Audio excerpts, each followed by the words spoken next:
Hi friends, welcome to my channel. ಎಲ್ಲರೂ ಹೇಗಿದ್ದೀರಾ? ಚೆನ್ನಾಗಿದ್ದೀರಾ ಅಂತ ಅಂದ್ಕೊಳ್ತೀನಿ. ಎಲ್ಲರಿಗೂ ಬೆಳಗಿನ ಶುಭೋದಯ. ಇವತ್ತು ಬೆಳಬೆಳಿಗ್ಗೆನೇ ನಾನು ನಿಮ್ಮ ವಿಡಿಯೋ ಮಾಡ್ತಾ ಇದ್ದೇನೆ. ಏನಂತಂದರೆ ಇವತ್ತು ನಾನು ನೀರು ದೋಸೆ ಮಾಡ್ತಾ ಇದ್ದೇನೆ. ನೀರು ದೋಸೆ ಮಾಡೋದು ತುಂಬ ಜನರಿಗೆ ನೀರು ದೋಸೆ ಮಾಡೋದು ಕಷ್ಟ. ಅದು ಮಂಗಳೂರವರಿಗೆ ಮಾತ್ರ, ನಮಗೆ ಬರುವುದಿಲ್ಲ, ನಮಗೆ ಆಗೋದಿಲ್ಲ ಅಂತೆಲ್ಲ ಅಂದ್ಕೊಳ್ತಾರೆ. ಬಟ್ ನೀರು ದೋಸೆ ಮಾಡುವ ಪರ್ಫೆಕ್ಟ್ ಹದವನ್ನು ಇವತ್ತು ನಾನು ಹೇಳ್ಕೊಡ್ತೇನೆ. ಹಾಗೆ ನೀರು ದೋಸೆ ಜೊತೆ ನೀವು ಒಂದು ವಸ್ತುವನ್ನು ಸೇರಿಸಿದರೆ ಮಾತ್ರ ನೀರು ದೋಸೆ ತಿನ್ನುವ ಮಜಾ ಬೇರೆಯೇ ಇರ್ತದೆ. ನಿಜವಾಗ್ಲೂ ನೀರು ದೋಸೆಗೆ ಆ ಒಂದು ಐಟಮ್ಸನ್ನು ನೀವು ಸೇರಿಸಬೇಕು. ಅದು ಏನು ಅಂತ ನಿಮಗೆ ನಾನು ತೋರಿಸ್ತಾ ಹೋಗ್ತೇನೆ. ಹಾಗೆ ಈ ನೀರು ದೋಸೆ ಮಾಡುವ ವಿಧಾನವನ್ನು ನೀವು ಕೂಡ ನೋಡಿ, ನೀವು ಕೂಡ ಮನೇಲಿ ಮಾಡಿ. ನೀರು ದೋಸೆ ಮಾಡಬೇಕಾದ್ರೆ ಅದರದ್ದೇ ಒಂದು ಪರ್ಫೆಕ್ಟ್ ಆದ ಒಂದು ಹಂಚಿರುತ್ತೆ, ಅದಕ್ಕೆ ಸಪ್ರೇಟ್ ಹಂಚಿರುತ್ತೆ. ಇದು ಮಂಗಳೂರವರು ಮಾತ್ರ ಮಾಡೋದು. ಆ ಥರ ಎಲ್ಲ ನಿಜವಾಗ್ಲೂ ಇಲ್ಲವೇ ಇಲ್ಲ. ಎಲ್ಲರೂ ಕೂಡ ನೀರು ದೋಸೆನ ಮಾಡ್ಬೋದು.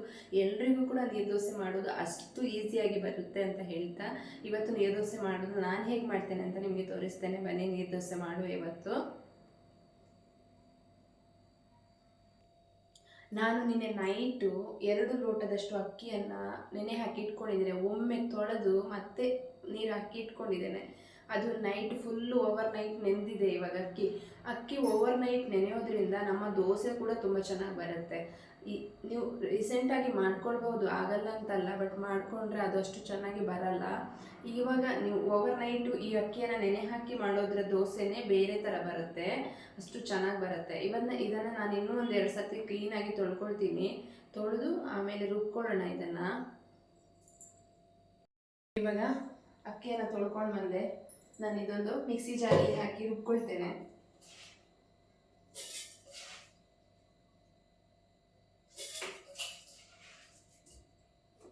ಫುಲ್ ಅಕ್ಕಿ ಅಷ್ಟೇ, ಇನ್ನೇನು ಯೂಸ್ ಮಾಡ್ತಾ ಇಲ್ಲ ನಾನು ಇಲ್ಲಿ, ಅಕ್ಕಿ ಅಷ್ಟೇ.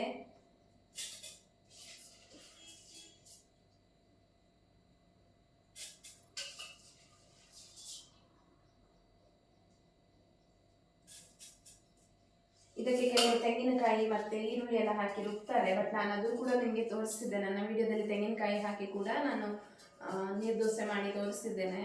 ಬಟ್ ಇದು ನಾನು ಇವತ್ತು ಸಿಂಪಲ್ ಏನು ಯೂಸ್ ಮಾಡಿದ್ದೇನೆ, ಬರೀ ಅಕ್ಕಿಯಿಂದ ನಾವು ದೋಸೆನ ಹೇಗೆ ಮಾಡೋದು ತೋರಿಸ್ತೇನೆ.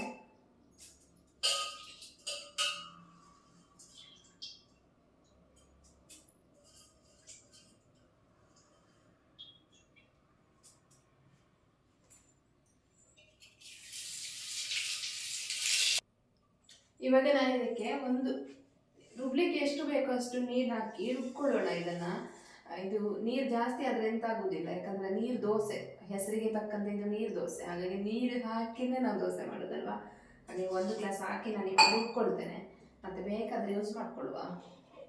ಈಗ ರುಬ್ಕೊಂಡು ಬರ್ತೇನೆ. ಈಗ ನಾನು ರುಬ್ಕೊಳ್ತೇನೆ.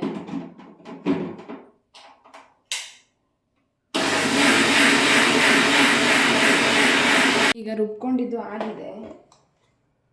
ಇವಾಗ ಇದನ್ನೊಂದು ಪಾತ್ರೆಯಲ್ಲಿ ಹಾಕ್ಕೊಳ್ಳುವ. ತುಂಬ ನುಣ್ಣಗೆ ರುಬ್ಕೊಂಡಿದ್ದೀನಿ ನೋಡಿ, ಈ ರೀತಿ ನುಣ್ಣಗೆ ರುಬ್ಕೊಳ್ಬೇಕು, ಆಗ ದೋಸೆ ಚೆನ್ನಾಗಿ ಬರುತ್ತೆ. ತರಿ ಇರಬಾರ್ದು. ನಾನು ಇದಕ್ಕೆ ನೀರು ಹಾಕಿ ಮಿಕ್ಸಿ ಜಾರನ್ನು ತೊಳೆದು ಮತ್ತೆ ಸೇರಿಸ್ಕೊಳ್ತೇನೆ.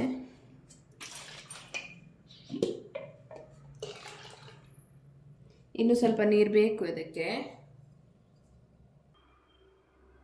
ನೋಡಿ. ಇವಾಗ ಇನ್ನೂ ಸ್ವಲ್ಪ ನೀರನ್ನು ನಾನು ಹಾಕ್ಕೊಳ್ತೇನೆ. ನೀರು ದೋಸೆ ಬೇಕಾ ನೋಡಿ, ಇಷ್ಟು ನೀರಾಗಿರಬೇಕು.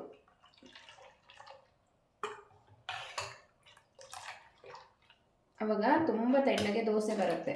ತುಂಬ ದಪ್ಪ ಆದರೆ ದೋಸೆ ದಪ್ಪ ಆಗುತ್ತೆ. ಇವಾಗ ಇನ್ನೊಂದು ಅರ್ಧ ಗ್ಲಾಸ್ ನೀರು ನಾನು ಹಾಕ್ಕೊಳ್ತೇನೆ.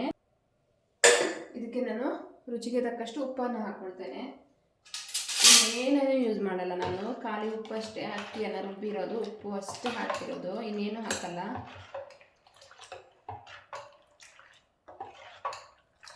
ಇವಾಗ ಪರ್ಫೆಕ್ಟ್ ಹದದಲ್ಲಿ ನಮ್ಮ ನೀರು ದೋಸೆ ಬ್ಯಾಟರ್ ರೆಡಿಯಾಗಿದೆ.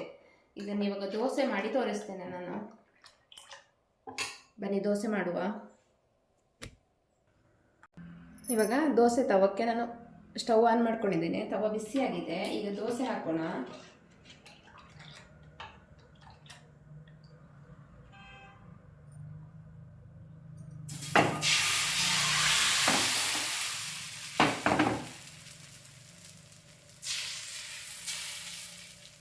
ಎಲ್ಲೆಲ್ಲಿ ಬಿಟ್ಟಿದೆ ಅಲ್ಲಿ ಸ್ವಲ್ಪ ನೀವು ಹಾಕ್ಕೊಳ್ಬೋದು ನೋಡಿ, ಈ ಥರ.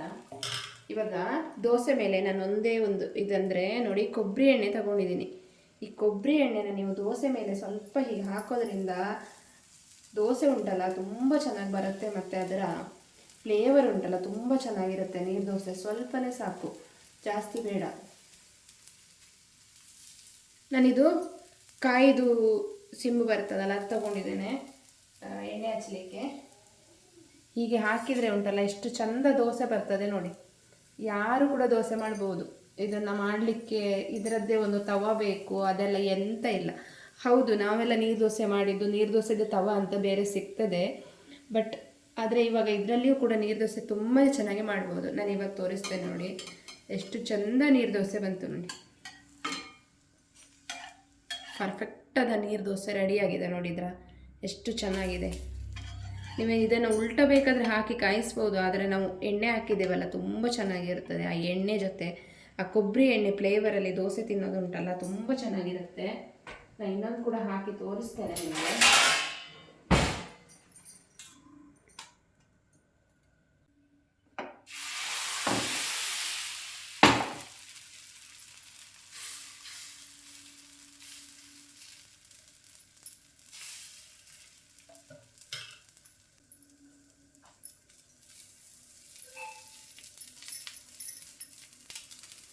ಇದು ತೆಂಗಿನಕಾಯಿದು ಸಿಂಪಲಿ ಹಾಕಿದರೆ ಆಯಿತು, ಮತ್ತು ಆ ಪ್ಲಾಸ್ಟಿಕ್ ಇದೆಲ್ಲ ಹಾಕೋದಕ್ಕಿಂತ ಇದು ಬೆಸ್ಟ್. ಹೀಗೆ ಮಾಡಿ. ಇವಾಗ ನಾನು ಇದನ್ನು ಉಲ್ಟ ಹಾಕಿ ತೋರಿಸ್ತೇನೆ ನಿಮಗೆ. ಉಲ್ಟ ಬೇಕಾದರೆ ನೀವು ಹಾಕ್ಕೊಳ್ಬೋದು. ಮತ್ತು ದೋಸೆ ಕಾಯಲಿಕ್ಕೆ ಜಾಸ್ತಿ ಟೈಮ್ ಇಲ್ಲ, ಇದು ಸೇವ್ ಆಗ್ತದೆ, ತುಂಬ ಬೇಗನೆ ಆಗ್ತದೆ ದೋಸೆ. ಪರ್ಫೆಕ್ಟ್ ದೋಸೆ ಕೂಡ ಆಗ್ತದೆ, ತುಂಬಾ ಬೇಗ ಕೂಡ ಆಗ್ತದೆ. ನೀರು ದೋಸೆ ಅಂದರೆ ನಾವು ಈ ಕೊಬ್ಬರಿ ಎಣ್ಣೆ ಹಾಕ್ತೇವಲ್ಲ, ಇದೇ ಒಂದು ತುಂಬಾ ಚೆನ್ನಾಗಿರುವಂಥದ್ದು ದೋಸೆಗೆ.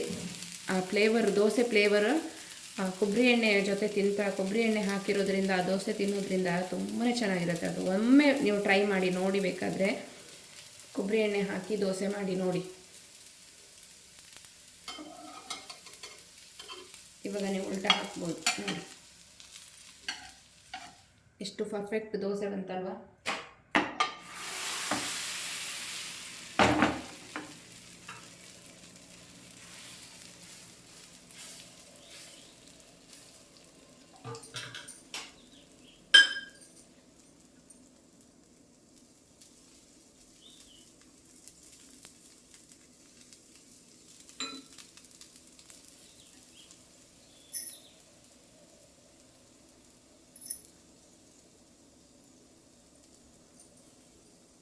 ಇವಾಗ ನಿಮಗೆ ಗೊತ್ತಾಯ್ತಲ್ಲ, ದೋಸೆ ಯಾರು ಬೇಕಾದರೂ ಮಾಡ್ಬೋದು. ದೋಸೆ ಮಾಡೋದು, ನೀರು ದೋಸೆ ಮಾಡೋದು ದೊಡ್ಡ ಕೆಲಸನೇ ಅಲ್ಲ.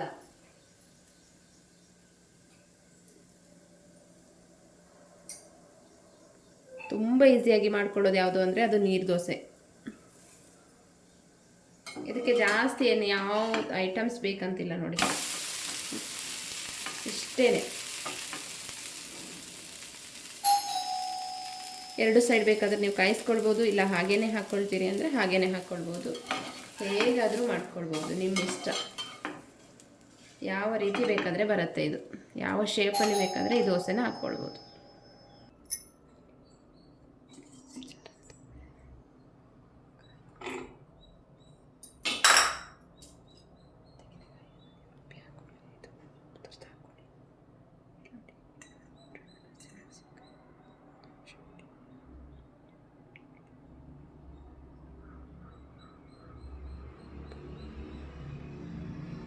ತೆಂಗಿನಕಾಯಿಯನ್ನು ಹಾಕ್ಕೊಂಡಿದ್ದೇನೆ ನಾನಿಲ್ಲಿ, ಕಟ್ ಮಾಡಿ ಹಾಕ್ಕೊಂಡಿದ್ದೇನೆ. ತುರಿದು ಹಾಕ್ಕೊಳ್ಳಿ, ತುಂಬ ಚೆನ್ನಾಗಿ ಬರುತ್ತೆ ಚಟ್ನಿ. ಹಾಗೆ ಸ್ವಲ್ಪ ಕೊತ್ತಂಬರಿ ಸೊಪ್ಪು, ಒಂದು 3 ಹಸಿಮೆಣಸಿನಕಾಯಿ, ಹಾಗೆ ಶುಂಠಿ ಸ್ವಲ್ಪ, ಬೆಳ್ಳುಳ್ಳಿ, ಹುಣಸೆಹಣ್ಣು, ಹಾಗೆ ರುಚಿಗೆ ತಕ್ಕಷ್ಟು ಉಪ್ಪು. ಇವಾಗ ನೀರು ಸೇರಿಸಿ ಫಸ್ಟಿಗೆ ನಾನು ಇದನ್ನು ಸ್ವಲ್ಪ ಗ್ರೈಂಡ್ ಮಾಡ್ಕೊಳ್ತೀನಿ, ಯಾಕಂದರೆ ಕಾಯಿನ ನಾನು ಕಟ್ ಮಾಡಿ ಹಾಕಿದ್ದೇನಲ್ಲ, ಹಾಗಾಗಿ. ಆಮೇಲೆ ನೀರು ಸೇರಿಸ್ಕೊಳ್ತೀನಿ.